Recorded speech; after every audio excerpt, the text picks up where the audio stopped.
Hi, everybody. It's Chris Grimm, and this is Deep Work Fast, where every week I drop a blog on Monday and then I come on live on Tuesday, and then we upload the video so that you can find it at any time on YouTube or on Spotify, I think Apple Podcasts, and TikTok, as long as we have a TikTok. Um, because I bring you tools, concepts, and ideas for you to be the best you can be in all the roles that you play at home and at work. This week, I want to talk about intellectual honesty, a concept, interestingly, that most people don't talk about, and most teams don't talk about it enough. We talk about honesty, truth telling, trust. All of those things are, fairly normal. We've all been doing team building for a long time with a foundation of trust, and that is appropriate. That has not changed.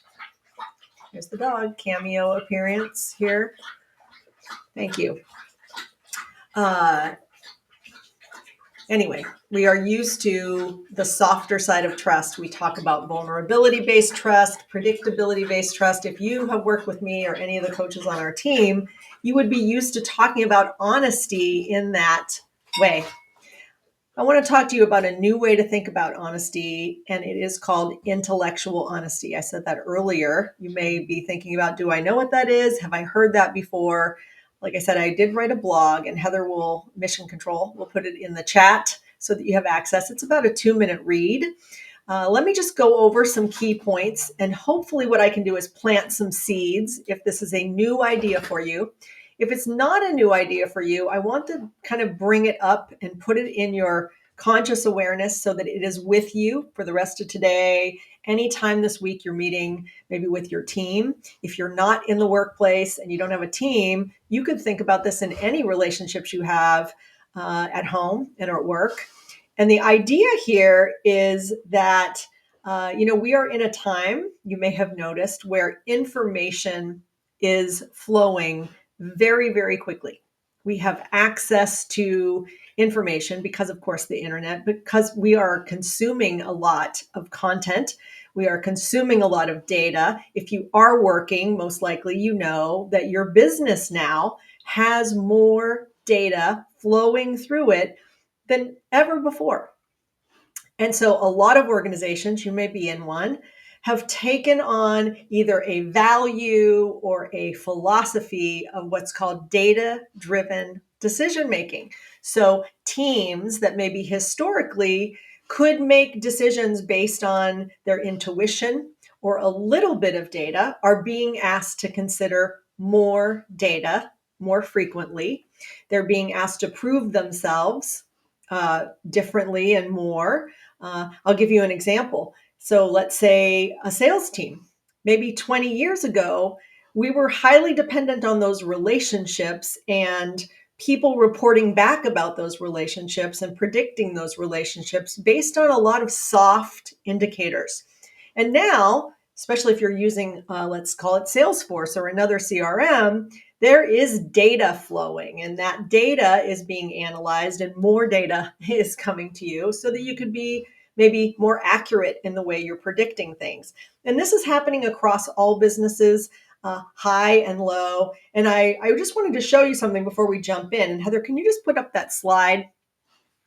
Some of you, if you're tracking with Deep Work Fast and you've listened to me before, have heard me talk about the new emerging organizational structures. Now, we've known for a very, very long time that we would consistently across industries, what I'm talking about, be moving away from that triangle you see there. So hopefully you can see my screen. You can not only see me, but you can see the slide Heather has up. It has a triangle on one side or a pyramid, and then it has a circle with other circles in it on one side. And we call that the rise of the agile workplace.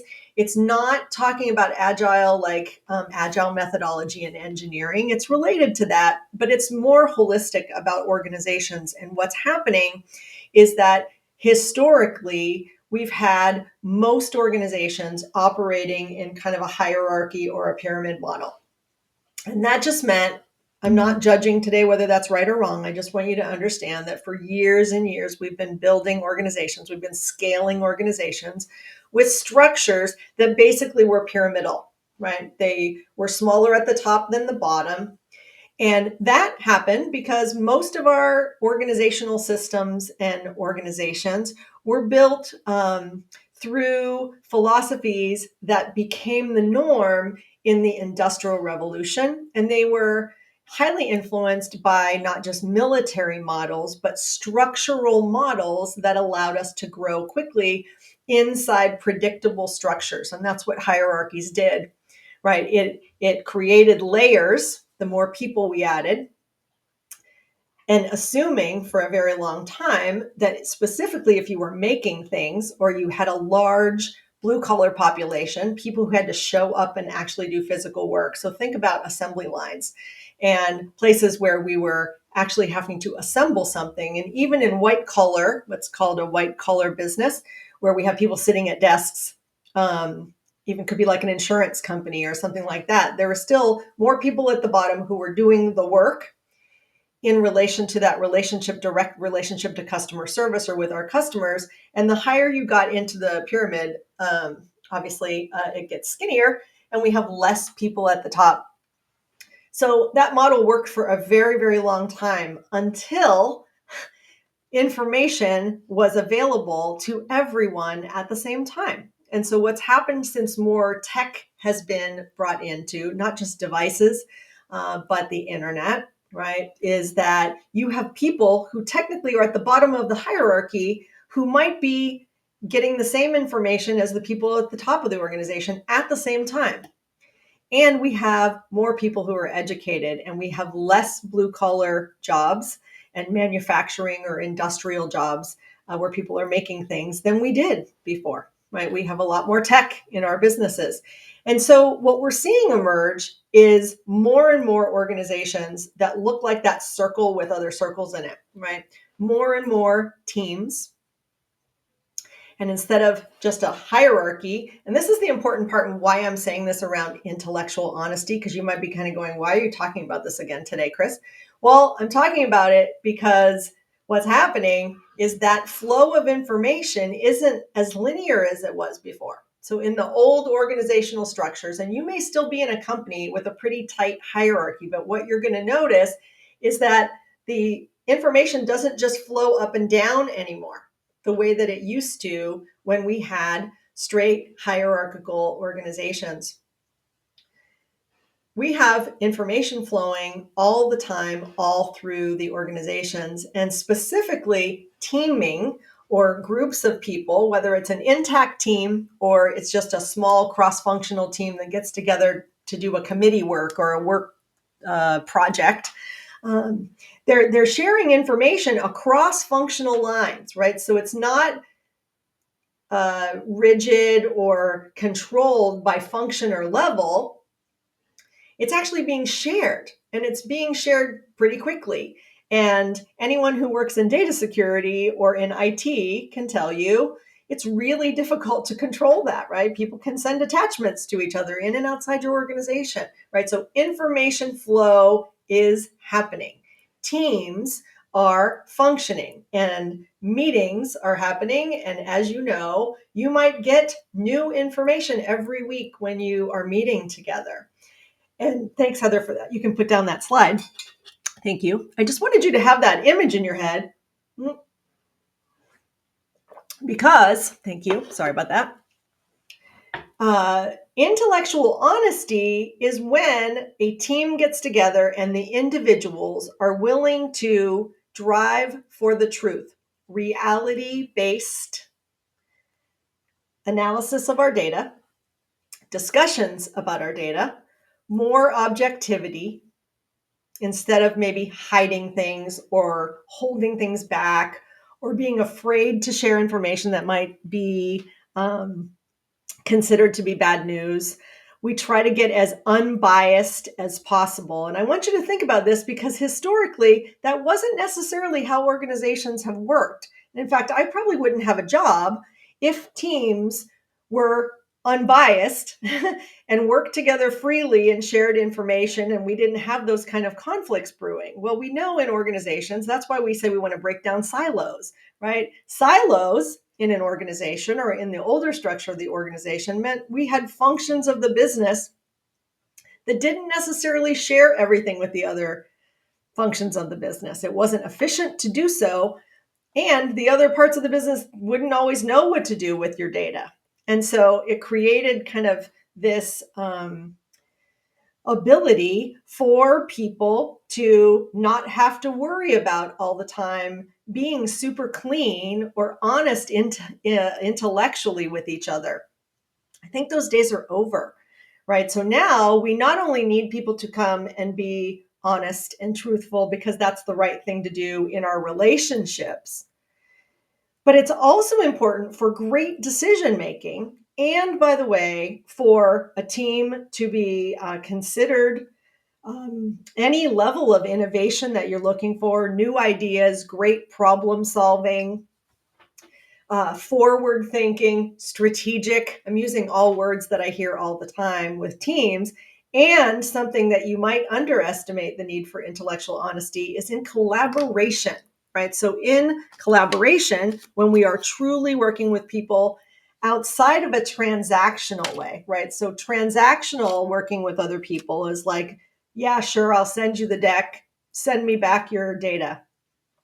If we're deeply collaborating with other people, well, we're going to be working with them at a level where we're not going to hold back, right? We're going to have a constant feedback loop. We're going to have them deep in the details so that we're all tracking together the whole way. We don't wait until maybe 4 months from now when someone makes some kind of presentation. We give them feedback, and then it takes 2 weeks for them to give you that data back. Now the timelines are compressed. It seems to me, working in a lot of businesses, big and small, is that everyone's being asked to do things faster, to do them right the first time. And when we're doing that faster, and potentially with more people in the process. And if you've noticed, in a lot of our organizations, we're seeing that, right? We are seeing more people in strategic planning earlier in the process. It's not done by 5 people at the top of the organization and then just sent out to everybody anymore. It used to be like that, right? Like we used to have a strategy department in big companies, and then they sent it out and got input from people. It's not happening that, right? So more and more processes are including more people. By the way, I think that's great. That means we get buy-in earlier, or we get resistance sooner, and we know what we're up against, and we can actually address those things. So it is requiring a new level of a few things. So I want you to consider foundationally what this takes. And just hold on a second so I don't choke again on live. No choking on LinkedIn and Facebook. Okay, there are 3 things. I want to just plant these seeds so you understand and start to think about today, this week, etc. Like really consider this. To be intellectually honest all the time, people have to be willing to bring a sense of humility to the experience. What that means is you can't always be right, and you can't think that even if you're not right, you have to pretend like you're right. Like all that goes out the window. Demonstrating humility means I'm going to come in, I'm going to bring the data I have, my thinking about this problem or this decision, and I'm going to be transparent with the group about what I know and what I don't know. And it's important for your team. That's why I said this can make or break you in 2025. I promise, because I'm watching it happen. If people don't have humility, if they can't admit what their limitations are, if they're unwilling to admit when they don't understand something, it's not going to work. You can't hide behind those things anymore. I'm seeing more and more people who are trying to fake it. Specifically, if you're in a tech company or you're in a business, any business where the decisions you have to make or the problems you have to solve are more complex than they've been in the past, well, it probably means some or all of the people around the table are going to have parts of this complex problem or decision that they're not an expert in. Maybe you have problems you've never seen before. Maybe you have competitors who have been disruptive and they're completely upending the way you think about your business or the way you deliver your service. These kind of problems require everybody in the table to come in the real, human, transparent way, like I said, with integrity, with humility. And this is not the way most teams have been operating. I mean, come on, just please admit it. Don't pretend like you don't know what I'm talking about. So I'm calling for more and more leaders and teams to understand this concept of intellectual honesty, to bring this concept into the team. And by the way, the more honest the team is and each person is about, like, do I get the data? Do I understand it? Do we need to spend more time so that everybody around the table actually understands what the data is telling us before we make decisions, even though we might be rushed, even though we might not have it on the agenda next time and we might have to talk about it again, right? Think about the intolerance for that. We can't have that anymore, right? Like, we need to create the space for everybody around the table to understand what is actually going on, to know how to use the data, right? If you are saying that data-driven decision making is important to you and your organization and your team, well, guess what? You have to create the time and maybe the framework. And when I say that, I mean that maybe some of your agendas need to be, let's bring in the experts, let's bring in the analytics people, or let's bring in whoever is collecting this data. Let's talk about it so that everybody on the team has a leveled understanding of this. This actually creates something called psychological safety. And I have talked about this in a completely different context before. I've talked about it as baseline trust. But what I'm seeing is that baseline trust or relationship-driven trust isn't the only factor on teams anymore. We judge each other not just on character, but on competence. And because we all know that, and we don't want to look dumb, in fact, most people want to show up and want to be right. We want to be confident in what we're saying. We want to participate in decision making, and we want to be credible. Who doesn't want that, right? But unfortunately, in the new world, we've all got to face that if it's more complex, it requires us to have more rigor in the way we're thinking about maybe the homework we're doing before meetings, right? I'm sorry to use that word. If you don't like it, call it pre-work, call it pre-read, whatever you need to do to be more than prepared, to be confident and participate in the conversations in a way, like I said, that are objective, where we can address our biases. Those exist. And that might mean specifically in environments where now we have shared priorities. That's the other thing that's happening in most organizations. Even in the way we were matrix before, we always were trying to run for, what do we call it? A lot of leaders used to call it one throat to choke. It's a terrible metaphor. But what it meant is I have this business objective or this outcome, and I want to have one person or one team or one function of the business that owns that outcome. It is getting more and more difficult for organizations to have that. The outcomes that you have to deliver for your customer, regardless of industry, most likely need more than one function of your business and more than one leader to contribute to those outcomes. So for people to be accountable together, have shared accountability, and their teams to have shared accountability, they have to know how to get into a room and all kind of take their biases away and be objective enough, but also have the integrity, like I said, and the openness to actually listen to each other, to hear the different perspectives, to take it all into consideration as quickly as possible so that you can make accurate, effective decisions together and get the outcomes you want. Now, that was a lot, I know, but I'm coming up on that 20 minutes and I try to give you the 20 minutes or less. The dog's gonna, I don't know what's gonna happen here. So I think I have to end deep work fast this time. Hey, don't overlook this topic. I'm probably going to come back to it at least once or twice within the calendar year of 2025. Intellectual honesty. If today's your first day hearing that term, click the blog, read about it. If it's not your first day, if you knew it existed, you need to bring this to your team. Maybe even set a goal in 2025 that your team will increase your collective intellectual honesty, make better decisions, get better outcomes. I'll see you next week for Deep Work Fast. Thanks for joining me. Get on this. Bye.